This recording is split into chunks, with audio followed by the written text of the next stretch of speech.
السلام علیکم ورحمۃ اللہ وبرکاتہ۔ نہ تیرا نہ میرا یہ ہندوستان سب کا ہے، نہیں سمجھی گئی یہ بات تو نقصان سب کا ہے۔ جو اس میں مل گئی ندیاں وہ دکھلائی نہیں پڑتی، مہاساگر بنانے میں مگر احسان سب کا ہے۔ حضرات ناظرین، اسلام میں انسانی رواداری کا مطلب اور اس کا مفہوم یہ ہے کہ دوسرے مذاہب والوں کے ساتھ اچھا سلوک کرنا، خندہ پیشانی سے پیش آنا، انہیں آزادی ضمیر کا حق دینا، ان کے حقوق کے تقاضوں کا لحاظ رکھنا اور اپنے ہی مانند ان کو بھی خدا کی مخلوق سمجھنا۔ خلاق عالم کا فرمان ہے، یا ایھا الناس انا خلقناکم من ذکر و انثی وجعلناکم شعوبا وقبائل لتعارفوا، کہ اے لوگو، ہم نے تم کو ایک مرد و عورت سے پیدا کیا ہے اور تم کو خاندان اور قبیلوں میں اس لیے تقسیم کیا تاکہ تم ایک دوسرے کو پہچان سکو۔ پیارے نبی علیہ السلام نے اپنے مختلف ارشادات میں اس بات کی وضاحت کی ہے، چنانچہ احادیث مبارکہ کا مفہوم ہے لا فضل لعربی علی عجمی، کہ کسی بھی ملک کے شہری کو کسی بھی دوسرے ملک کے شہری پر کوئی فوقیت نہیں، ولا لابیض علی اسود ولا لاسود علی ابیض، کہ امریکی سفید فام کو افریقی سیاہ فام پر کوئی فضیلت نہیں، کسی کا نسب کسی سے اعلیٰ نہیں۔ انسابکم ہذہ لیست بمسبۃ علی احدکم کلکم بنو آدم، کہ نسل انسانی کا ہر ایک انسان ارض خاکی کا ہر ایک باشندہ آدم کی اولاد ہے، وآدم من تراب، اور آدم مٹی سے پیدا ہوئے ہیں۔ آپ علیہ السلام نے حجۃ الوداع کے موقع پر اپنی تعلیم کا خلاصہ دو جملوں میں پیش فرمایا، ان الہکم واحد وان اباکم واحد، کہ تمہارا خدا ایک ہے اور تمہارا باپ ایک ہے۔ اتنا ہی نہیں، اور آگے بڑھیے، پیارے نبی علیہ السلام نے ایک یہودی کے جنازے کے احترام میں کھڑے ہو گئے۔ صحابہ نے عرض کیا، انہا جنازۃ یہودی، یہ تو یہودی کا جنازہ ہے۔ پیارے نبی علیہ السلام نے فرمایا، الیست نفسا، کیا یہ انسان نہیں ہے؟ یعنی یہ بھی تو انسان ہے۔ قبیلہ قیس کی کافرہ عورت صفانہ، جس کا سر کھلا ہوا تھا، چادر نبوت کے ذریعے اس کا سر ڈھانکنے کا حکم دیا جاتا ہے، اور پیارے نبی علیہ السلام نے صحابی سے عرض کیا کہ بیٹی تو بیٹی ہے، کافر کی ہو یا مسلمان کی۔ مدینہ منورہ میں 8 ہجری تک جتنے بھی غیر مسلم تھے وہ سب کے سب رعایا کی شکل میں نہ تھے، بلکہ قبائلی زندگی میں جس طرح تمام قبائل اور خاندان حقوق کے حقدار ہوتے ہیں، اسی طرح اوس اور خزرج بھی اسلامی حکومت سے معاہدہ کر کے اس میں برابر کے شریک تھے۔ جب خیبر فتح ہوا تو یہودی بستیوں پر غلبہ حاصل کر لینے کے بعد ان پر جزیہ لگایا، جو کہ ایک تاوان جنگ کی سی صورت میں تھا۔ پھر اس کے بعد اسلامی حکومت میں اور وسعت ہوئی، اور 10 ہجری کے آتے آتے تمام جزیرۃ العرب پر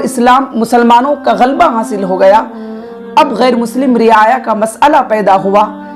دنیا کی تاریخ اس بات پر گواہ ہے کہ کبھی بھی فاتح قوم نے مفتوح قوم کو اپنے برابر کے حقوق نہیں دیے۔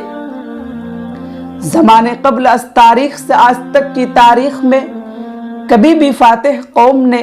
مفتوح قوم کو نہ صرف یہ کہ غلام بنایا، بلکہ ان کا مذہب، ان کی تہذیب اور ثقافت اور معاشیت تک کو برباد کر دیا۔ چنانچہ جب مسلمان غالب ہو گئے اور جزیرۃ العرب میں بسنے والے دیگر مذاہب کے لوگ جو کہ اللہ اور اس کے رسول کو نہیں مان رہے تھے اور ہمیشہ کے لیے ان سے الگ تھے، ایسے میں مسلمان اگر ان لوگوں کے ساتھ بہت کم نرم کا برتاؤ کرتے تو وہ یہ کرتے کہ ان کو آبائی دین چھوڑ کر اسلام قبول کر لینے پر مجبور کر سکتے تھے، کیونکہ وہ غالب تھے۔ لیکن اس وقت بھی قرآن حکیم نے صاف اعلان کیا کہ مسلمان غالب ہو یا مغلوب، ان کے لیے یہ جائز نہیں کہ وہ کسی دوسرے مذہب کے ماننے والوں کو جبرن مسلمان بنائے۔ چنانچہ ارشاد ہے لا اکراہ فی الدین، کہ دین میں کوئی جبر نہیں۔ اسلام نے غیر مسلم کے ساتھ عزت و احترام کا معاملہ کیا اور ان کا ہر طرح پاس و لحاظ رکھا۔ اگر انہوں نے اسلامی حکومت میں رہنا قبول کر لیا اور ان سے عہد و پیمان ہو چکا تو ان کی حفاظت مسلمانوں کی ذمہ داری قرار پائی۔ اس کا اندازہ آپ علیہ الصلوۃ والسلام کے اس فرمان عالی شان سے ہوتا ہے کہ من قتل معاہدا او انتکسہ، کہ جس کسی نے معاہد یعنی غیر مسلم پر ظلم کیا یا اس کا حق غصب کیا یا اس کی استطاعت سے زیادہ اس سے کام لیا، تو قیامت کے دن میں اس کی طرف سے مسلمانوں کے خلاف جھگڑوں گا، فَأَنَا حَجِيجُهُ يَوْمَ الْقِيَامَةِ۔ لیکن افسوس صد افسوس، دین و مذہب کے سلسلے میں مسلمانوں کے ساتھ دوسری اقوام نے کیا سلوک و برتاؤ کیا، اس کی تفصیل تاریخ کی کتابوں میں آج تک محفوظ ہے کہ اندلس کی سرزمین پر مسلمانوں نے کئی سو سال تک حکومت کی اور وہاں کے چپے چپے پر اسلامی تہذیب اور ثقافت کی یادگاریں قائم کی، لیکن جب حکومت و اقتدار ان کے ہاتھ سے نکل گیا اور مسلمانوں نے اور دشمنوں نے انہیں آ گھیرا تو غیر مسلموں نے مسلمانوں کے ساتھ کیسی درندگی کا مظاہرہ کیا۔ بے رحمی اور سنگدلی کی یہی تاریخ